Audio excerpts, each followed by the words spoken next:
Hey, what's up? It's Nathan Williams with Crazy Marketing. Now this video right here is a compilation of several videos that help make up the course that you're taking right now. Now to help you navigate through everything, I've provided timestamps down below in the description, so I recommend going, check out those timestamps, watching what's relevant to you. Let's get into it.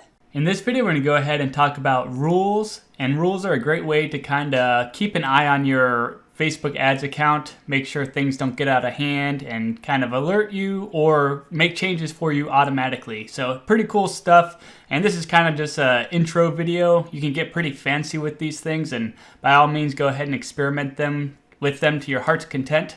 But let's go ahead and get into it. So you can apply rules at the 3 different levels, so campaign level, ad set level, and ad level. So you can apply it at those 3 different levels. I think you can also apply it like account wide as well. So your entire Facebook ads account, you could have rules for it as well. But anyway, let's just come in, like I usually do it like at the ad set level personally, or maybe the ad level. But let's go ahead and come in here real quick and I'll show you how to do it. So here I am inside of a campaign, and here's some ad sets here. And maybe I've talked about this before, but maybe I want to make sure, like, if my cost per result is over $2, I want to do something about that, right? Because over $2, I go bankrupt. So I need to know if, like, I'm not generating good enough results. So what I can do is I'm going to click on whatever ad sets I want to go ahead and watch for. And same concept like at the ad level. Like if I want to watch my ads, it's same concept, right? Same with campaigns. You select all the campaigns. So I want to watch these 2 different ad sets and be like, if it gets over $2 per result, I want to know about it, right? So then I come up to rules, and I can create a new rule, apply an existing rule, or manage rules. So for this case, I'm going to go ahead and create a new rule, but if you already have a rule that says, like, if an ad set is over $2, then go ahead and notify you or take some sort of action. And then you can also manage rules. I'll click that real quick, and basically it'll give you a breakdown of all the rules you already have set up in your account. So you can kind of see if something's already relevant. You already made a rule, basically. That way you don't make like a bunch of the same rules, right? But anyway, here we go in here. Rules, create a new rule. And then it's pretty self-explanatory. So we're going to apply the rule to 2 ad sets, active ads and 2 ad sets, all active campaigns, all active ad sets, all active ads. So there you go. You can do it in all active campaigns, ad sets, and ads. But anyway, I want to apply it to the 2 ad sets I selected.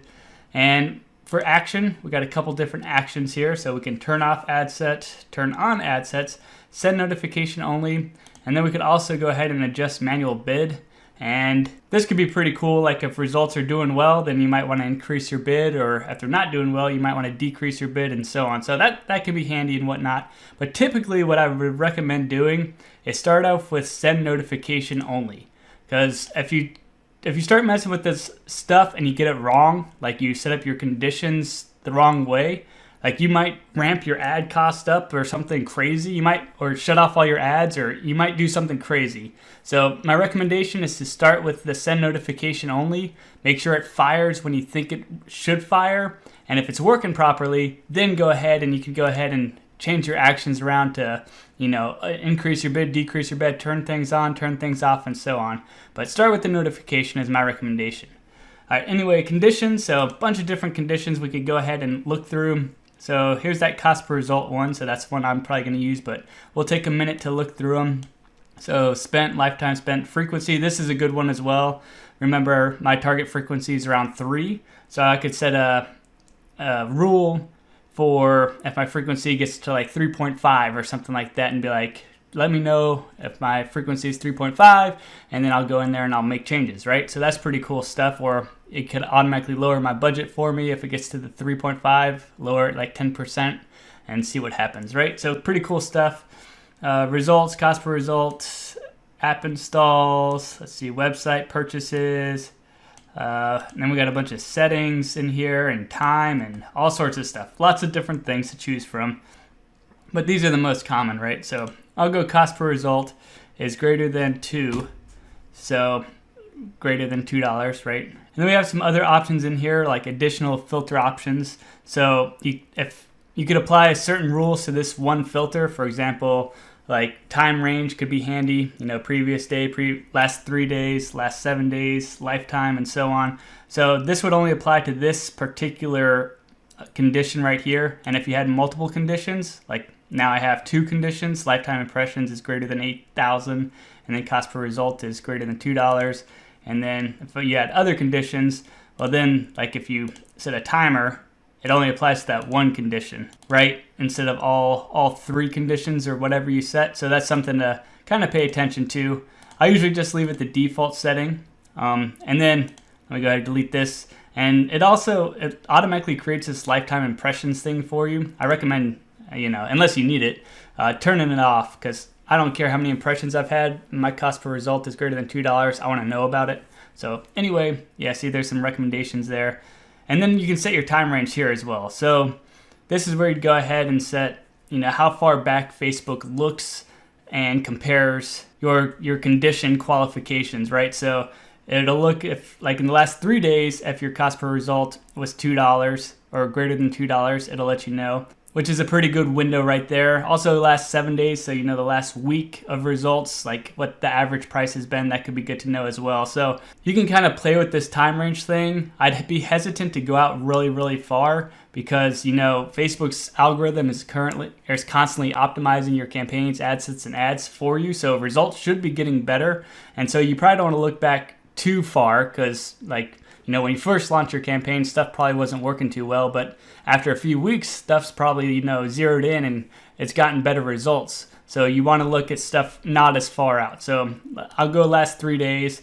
I want to make sure that my cost per result is under $2. And then schedule, of course, continuously. So it's always watching that daily or custom. So makes sense, right? Notification. So you'll get a notification when conditions for this rule are met, or you can select the email option as well. So you probably want to, do an email. And of course, select what's relevant for you, and then go ahead and name your rule. So cost per SF blueprint download greater than $2. So there we go. Cost per sales funnel blueprint download greater than $2 and create. And then I'll go ahead and close it. And so there we go. I created a rule now that'll notify me if the cost per sales funnel blueprint download goes up past $2. And then I can go ahead and take action, change things around if I want to, or just keep an eye on it and so on. So those are rules, and they can be very helpful in keeping things straight in your account. So I do recommend checking them out and playing with them and see if there's anything you can come up with to help you out. Hey, I hope you're enjoying the training. Real quick, I have a special offer that I want to present to you where you can get a digital copy of my book as well as an audio copy. Plus, I'm giving away 20 pre-written emails that make your email writing a piece of cake. And finally, I have a 7-figure funnel. It's the first funnel that I built that generated over 7 figures for a small business, and it includes training on how to actually set up the funnel. If you're interested in that, plus several other bonuses, link in the description down below, or there'll be a link in the little box up above here. So if you're interested, check it out. Back to the training. In this video, I want to talk about Facebook Analytics, which is a super powerful tool that Facebook Ads Manager offers. Very, very powerful, very, very cool. But before we get into it, I want to cover one thing real quick. You need to make sure that you've gone ahead and set up your business asset groups before you start messing around with analytics. And I covered this way back in module 1, I believe, something about Business Manager. I covered in there how to set this business asset groups thing up, because you want to make sure that your pages and your ad accounts and your pixels and your Instagram accounts, you want to make sure all that stuff is connected. So that way, like inside of analytics, it can build like a full picture of everything that's going on, right? So make sure you do this first before messing around with analytics. And again, that's up in section 1 called like Business Manager. All right, anyway, this is Facebook Analytics, and this is going to be an overview video. Because this is a very, very powerful tool. There's so many options in it. You can make an entire course about the Facebook Analytics tool, and we're not here for that. And so I'm just going to give you an overview of some of the cool stuff inside of it, and then you can play with it and figure out what you need to see. Anyway, so this is what it looks like when you log in, and it kind of gives you, an overview of everything in your account. You can also go ahead and, change your time frame and add filters for the type of people you're looking for. So you can basically set up like cohorts of individuals. Like you could create a filter for age ranges or genders and kind of see like what's going on in your account. So pretty cool stuff up at the top here. And then of course, this is the whole view of everything going on within your account. There you go. These are everything you got connected together, and that was set up in the business asset group thing. And then we got our cross-channel user acquisition and users in the last 24 hours and, all this basic information, when you log into an analytics platform like Google Analytics and, of course, Facebook Analytics here. And you could almost argue that this is better than Google Analytics in some ways because, Facebook has a lot of demographic information, interests, and behaviors. It has that type of information, whereas Google Analytics doesn't have as much of that information, right? And of course, Facebook is tracking people on websites as well because like any website that has a pixel on it, Facebook can watch people. So Facebook has a lot of power in here, and there's a lot of stuff you can analyze and look at and all that type of stuff. Anyway, coming down, we got monetization metrics, so it gives you kind of a view of what's going on in your account. Now this, of course, is assuming that your pixels are properly set up and installed and firing and all that other stuff.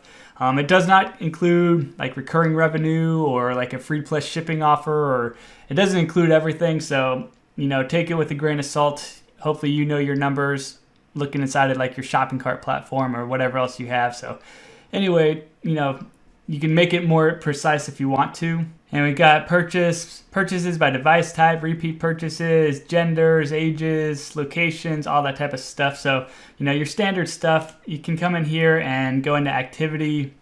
And there's a bunch of different stuff in here you could go and explore. You got revenue.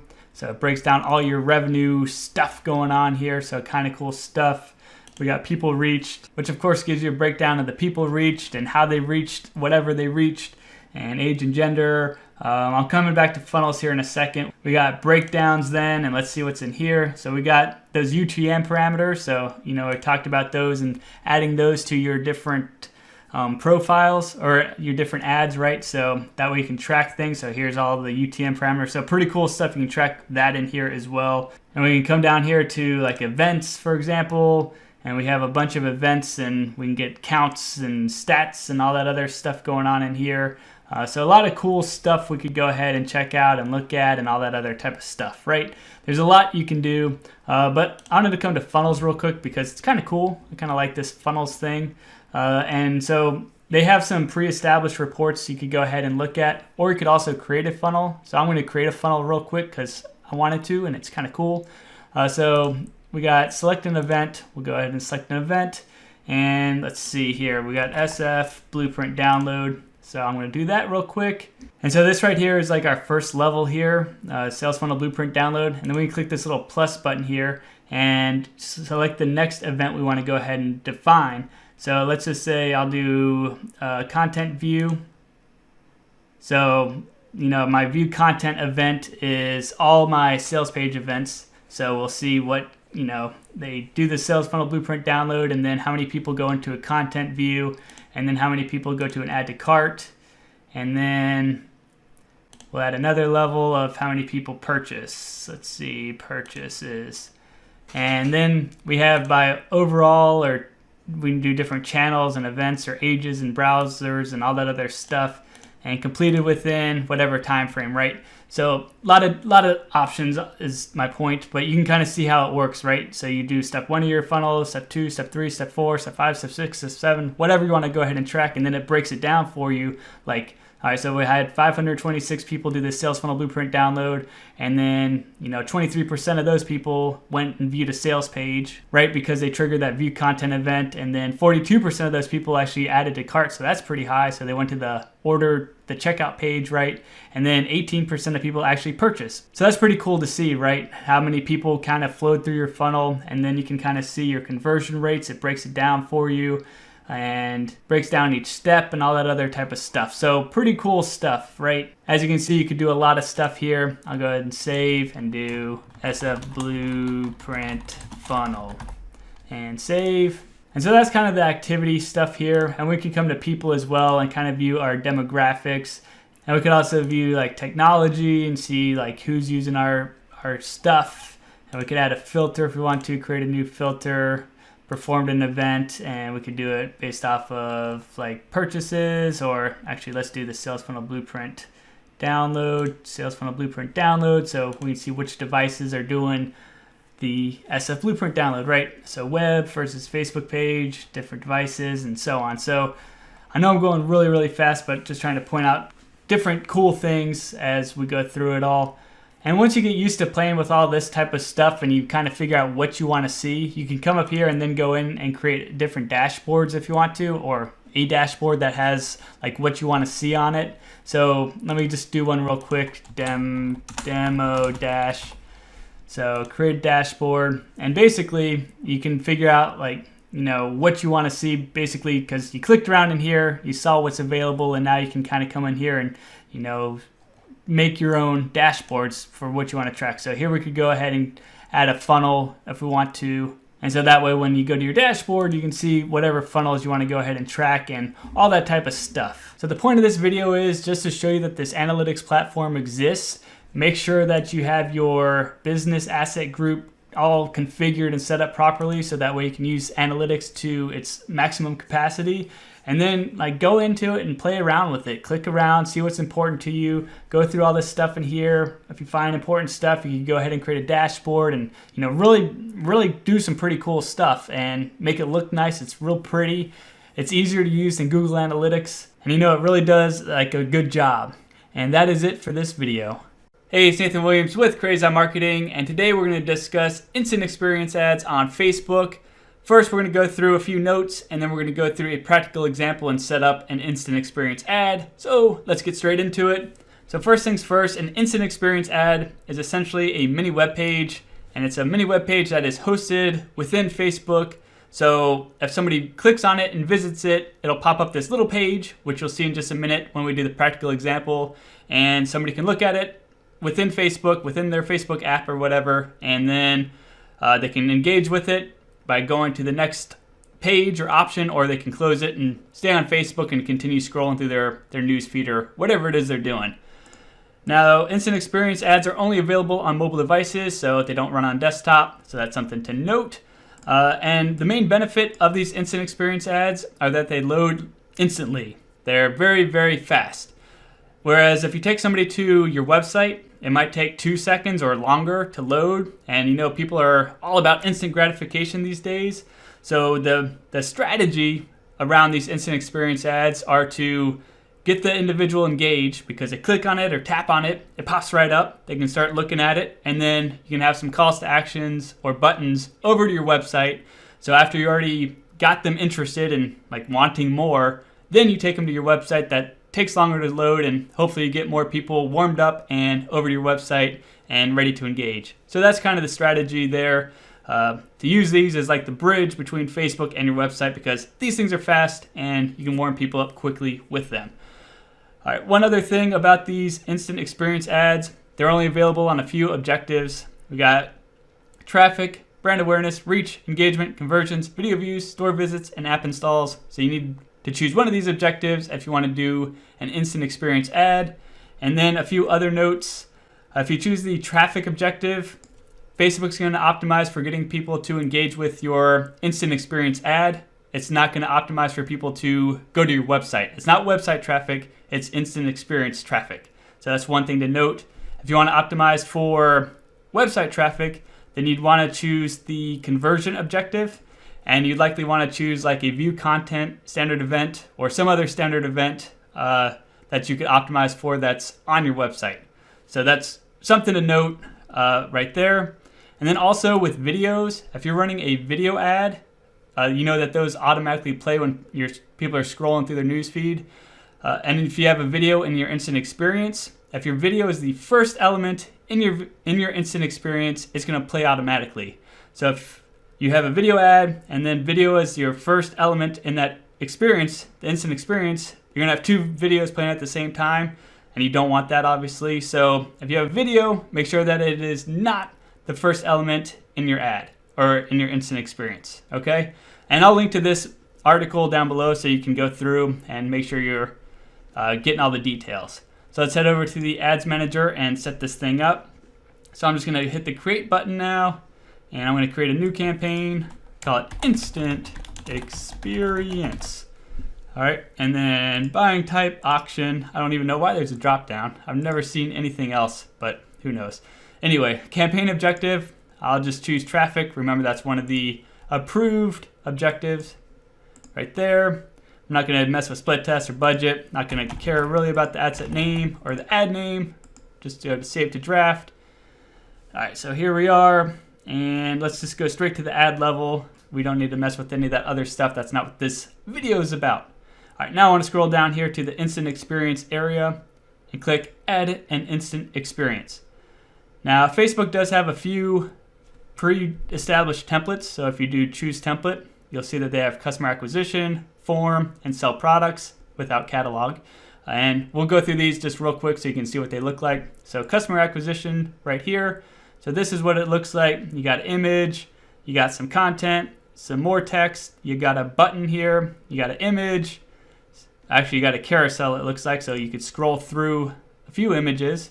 And you got some more text and a button. And over here is where you could go ahead and edit or change what is shown in the instant experience, right? So it's pretty self-explanatory. So you got the image, you could have a link, so the image could link somewhere to your website. You know, text, text, text, text, button, button. So very, very self-explanatory. I'm sure that this makes perfect sense. It's actually very user-friendly. So yeah, I don't think I need to explain too much here because it's very simple to use. And so I'm just going to hit this X button and confirm. I don't want to save the changes. And let's check out the form template real quick. So here's a form. You can have an image up here, some text, email, full name, the whole disclaimer and everything, submit button. And over here you fill out all the details and everything to create a form. And you can have custom questions, take in phone numbers, all that type of stuff. Yeah, just read the instructions. Again, very simple, self-explanatory, intuitive, etc. And let's check out the other final template. They got sell products without catalog. So it looks like this. Image, give people a reason to buy, yada yada. Product 1, product 2, product 3, product 4, and then a button down here. And again, just like every other experience we've been through so far, same concept. Product 1, product 2, product 3, product 4. You can add more products if you want to. And then we got the button at the bottom where you could link to your website. So all very self-explanatory so far. Oh, let me try and close out of here, confirm.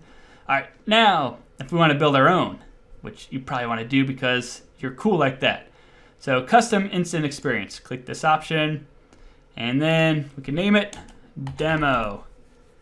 And then we start adding components. So this is like a little page builder basically. Remember, this is essentially like a mini web page that's hosted within Facebook.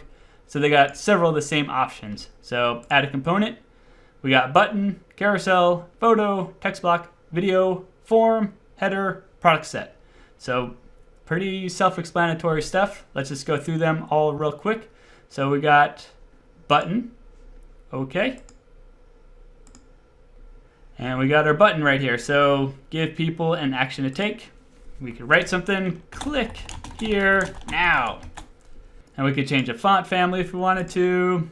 We could change a color if we wanted to. We could change the size if we wanted to. We could add our website. So let's go to crazyimarketing.com. So we got website, or you could do an app store. So if you have an app, you can send people to your app, or you could send people to another instant experience. So you could create a bunch of different instant experiences and connect them all together with these buttons and take people all over the place and, you know, provide a unique experience if you wanted to. So that's, you can use your imagination on how to accomplish that. We'll keep it at website for now. Oh, why'd it go away? All right, and then we got button style, so outline, which looks like this, or we could fill, looks like that. Button color, you can change that how you want to, and so on.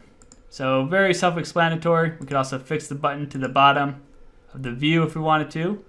Let's add another component. We got carousel, okay. And carousel is simply, let me see. I just grab an image real quick. And another image. So carousel is just, you know, a couple images that people can slide between, and you can also link those images to website, app store, instant experience. So everything, again, the point of these instant experience ads are to get that thing up in front of those people, in front of your ideal customer, like as quickly as possible, and then you take them over to your website where they can buy something or opt in for a lead magnet or something to that effect. Although also you can have a form inside of an instant experience, so people could opt in for your lead magnet right here in the instant experience. But add component, so that's carousel. Photo, self-explanatory. I'm not going to go through it right now. I think you understand the concept. So we'll just add a text block real quick. So text block, blah, blah, blah, blah, blah, blah. Again, you can figure out, how to size it, change it around, yada, yada. Simple enough. Add a component. Video, okay. So you can select a video. Boom, boom. There you go. Cool. And we got layout fit to width or fit to height, tilt to pan. Ooh, very cool. So if you have a vertical video, that could look good there. Add a component. Here's form. I'm going to come back to that. Let's do header first. Okay. And the header, of course, goes at the top of your instant experience. And you could use, it popped it up here, I think. There we go. Header, so we could upload a logo if we wanted to. 882 by 66 pixels, which is kind of a weird size, so something to pay attention to if you're uploading an image. Or you can just use text. So welcome. We could change our colors. Boom. There you go. There's our header. And come on back down here to components. We got product set. Okay. And if you have an e-commerce store and you've connected your site or your products to Facebook, you could pull that catalog information into here and basically load in your different product sets. And then you'd click this plus button here, and then you'd have to go through these steps here to sync your products with your instant experience. I'm not going to do that right here, but it's pretty simple and self-explanatory. You just walk through the process. Let me delete this real quick.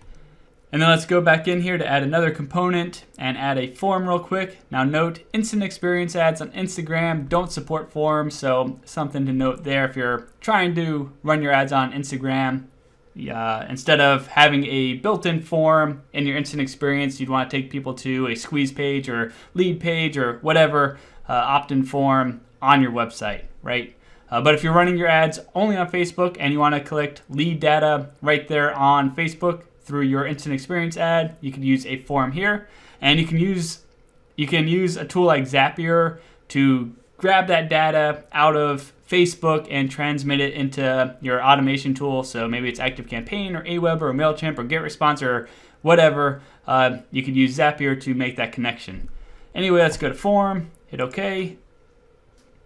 And then we got the different form options. So instant experience ads on Instagram does not support contact form. Got it. Accept terms. Yep. View terms. I agree to terms. Okay, cool. All right, then we got our header. Enter your info below. That works. Email, full name, phone number, whatever contact info you need to collect. You could also add custom questions. So if you need like address information or birthday or something like that, you could go ahead and hit that option and have people enter that info. Link to your privacy policy, the thank you screen, so what happens after they hit submit on their form. So thanks, you're all set. Your info has been sent. Tap below to visit the website. So this is the thank you page right here that people are shown when they submit the form. And then of course your link, which links to the website. So there you go. That's how you go ahead and add a form. Now, also real quick, you can rearrange the order of your components or elements. I think they call them components. So if you want the video up here above your text, you can drag it up there. Actually, let me hit this arrow here to make it smaller. All right, now we can kind of see. There we go. So now video is above the text instead of below it. And then the arrow makes things, come down or whatever. And then you can also delete the different components by hitting these three dots, delete, and so on. So once you're ready or happy with your instant experience, you come to the top here, you hit save, you wait for it to load, you hit finish then. Finish this instant experience. If you are finished editing your instant experience, you can complete your ad and place an order. You can access and edit this instant experience in Ads Manager and your Pages publishing tools. So that's something to remember.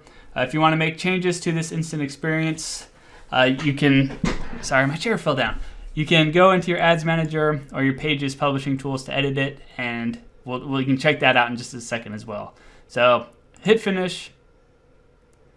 All right, so I got my instant experience set up, and then you go through the process of setting up your ad just like normal. So you got an image, cool, come on down here, text, headline, and boom, you got an ad. Remember, it only shows on mobile devices, so we can preview it real quick. So this is what it looks like on your mobile news feed. Boom, boom, instant experience. You hit publish, and just like that, your ad is live with that instant experience. Now let's go ahead and try and edit this instant experience. In the past, you weren't allowed to edit instant experiences, so I'm kind of curious to see if this works. If it doesn't work, we'll go through a workaround. So let me navigate to my page real quick. So here I am on my page, and I want to go to Publishing Tools, just like the instructions said. Publishing Tools, come on down here to Instant Experience Canvas. And here's all of my instant experience canvases right here. So boom, ba-doom. And let me open up this one real quick. This is one I just created. So copy the canvas URL or click to create a page post below. So we can create a page post. So we don't need to run these instant experiences or canvases as ads. We can use them as just a page post. So that's pretty cool. You don't need to basically pay to create them. You can have them just on your page, and or people organically could come, find them, and engage with them. So that's a pretty cool thing to note here. But I don't think there's a way to edit it, honestly. So I don't know what it was really talking about here. Let's do view. And yeah, so you can't click or edit any of this stuff. So what you need to do if you want to make a change to one of these instant experiences is you hit this duplicate option. It creates a duplicate real quick, or pretty quickly. And then after a second, it'll make that copy. So demo copy, or you can change it to, version 2 or whatever, and then make your changes, hit save, and then you can go ahead and attach it to a post or an ad or whatever you're trying to do. So that's how you go ahead and make a change to one that's published. Yeah, I don't think you can edit ones that are already made. So you duplicate, make the edits to the duplicated instant experience, and then you can connect it wherever you want to go. So that is it for these instant experience or canvas ads. Hopefully this was helpful. If so, please leave a comment down below or like or whatever. All right, thanks.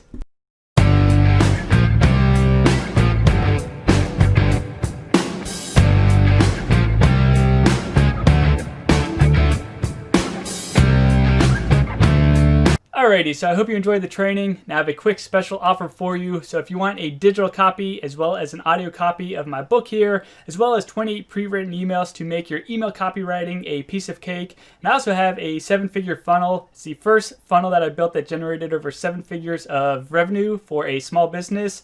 And the funnel includes a course on how to set it up and also how to actually sell that funnel to small businesses. So if you're interested in starting a digital marketing agency, that course and that funnel are an ideal option for you. And there's a bunch of other benefits and stuff, bonuses and stuff.